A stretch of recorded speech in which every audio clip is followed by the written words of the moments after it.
When I was 21, when I read Shake Hands with the Devil by Romeo Dallaire, who's one of my heroes now, and saved my eyebrows through his book, I found out the mysterious source of my depression, which was post-traumatic stress disorder, and I'll tell you about that. I will put some respectful music on because this is a big ass deal with a lot of people, including myself. I have had to suffer through suicidal thoughts as a child and as a young adult. I had to switch religions, which I doesn't really give a shit. I don't give a shit about that, but it had to be done. The symptoms of PTSD are flashbacks, nightmares, depression, suicidal thoughts and actions, anxiety attacks and anxiety, and mood swings and hypervigilance. The causes of PTSD can be varied from terrorist attacks to torture to even as much as simple child abuse, which is not simple enough as is. It's pretty horrible, actually. And it's a very common thing for people to have the PTSD. Sometimes it doesn't last long, but sometimes it lasts forever. When that does, I'll tell you what types they are. Anyway, my source of PTSD was pretty gruesome. There are 5 actual types of PTSD, which I'm going to cover in this video. And they're very varied, and their length of suffering varies depending on what the cause is and the type of person who's suffering from it. Okay? And how long the trauma has been going on for. It's very important to use crystals, medication, and Reiki to help with this, and Chinese stress balls. I will tell you about normal PTSD, which I'll tell you in a second, but you have to find crystals to help you let go and heal. You have to do Reiki, and you have to take your meds. First, there's normal PTSD, post-traumatic stress disorder, which is simple enough, where you will have nightmares, flashbacks, and depression and stuff, the symptoms, for a few weeks to a few months, depending on what the cause is. It usually goes away in a few months to a year. And usually you're not able to sleep, and you have to practice lucid dreaming in all 5 types of PTSD. What is this PTSD? There's good stress, bad stress, and then when the horseshit meter goes overboard, the horseshit beaker, you get PTSD. That's when the stress level goes overboard. That's when you get PTSD. The second is acute stress syndrome, which is caused by either accidents or crashes and like drunk driving and stuff. If you're the victim of drunk driving, you're the victim of acute stress disorder. It's usually caused by accidents and stuff, and again, the symptoms are the same.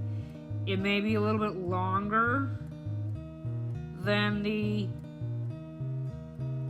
normal PTSD, depending on the person as well.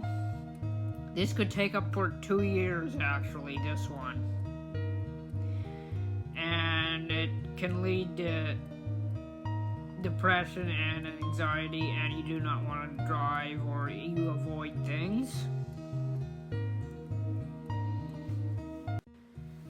This is the one I have, or one of the ones I have, comorbid PTSD, which is PTSD that is mixed with another mental illness such as depression, autism, or other stuff. You can usually find it in war veterans, war victims like me, and terrorist victims, and war veterans.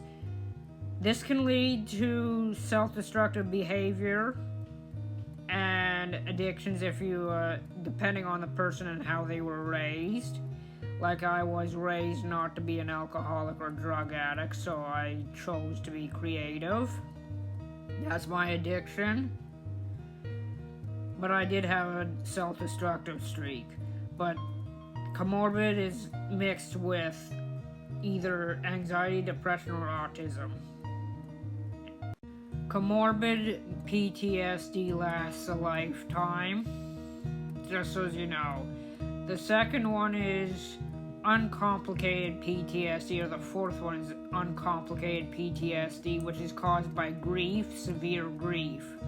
Like if you lose a family member for the first time, or you lose a loved one for the first time, or even as much as a breakup in a relationship. This is what it'll do, because it's a loss. It's a form of loss, and it can be a few weeks to months as well. It's not uncomplicated, it's complicated because it's grief-related PTSD. I have a friend who has this. Her mother died in a bus crash. She never was the same again because of complex PTSD is another form of PTSD that I have. It can cause eating disorders and self-destructive behavior as well. I don't have an eating disorder, but anyway, it's when the trauma lasts for almost a lifetime. Almost forever. The time of trauma is continuous and it never stops. And you get eating disorders, bad hygiene, and other bad habits like self-destruction, and it is caused by extended periods of trauma, which is what I have. Other things that if PTSD doesn't get any worse, there's personality disorders like DID, dissociative identity disorder, which is multiple personalities, or split personalities. Then you have borderline personalities, which is you lose your cool in a snap, practically. And then you have antisocial, and that's psychopath and sociopath. Antisocial personality disorder, that is the worst to get, because that means you're not even close to being human, whereas if you have the PTSDs or the other stuff, you'll be human. Usually known in the olden days as shell shock, it is a very horrible disease and is very misunderstood by many normies or normal people. I find there's a lot of hate speech on TV and in the news about PTSD, like the soldier who strangled his wife to death, or the kid who became a serial killer because he had a traumatic childhood. That's hate speech. That's pure hate speech, actually, because there are people with PTSD or PTSDs that can live a normal life or try to live a normal life, and we're not interested in stereotypes or anything, so you gotta stop with the TV sets. lucid dreaming can go a long way. It started in my ancestors' area, which would be Asia and Central Asia. And that's where you can try to control your dreams. Like, for example, when I have a nightmare, I snap into the cockpit of a 737 and I fly an airplane and everything's hunky-dory. It's kind of freaky, but it's really, and it seems hard, but if you say, program your brain and say, let's fly an airplane tonight, or let's play guitar tonight in the dream, or fly as a butterfly in the dream, and you repeat that constantly and program it in your head, then that's lucid dreaming, and then you can control your dreams.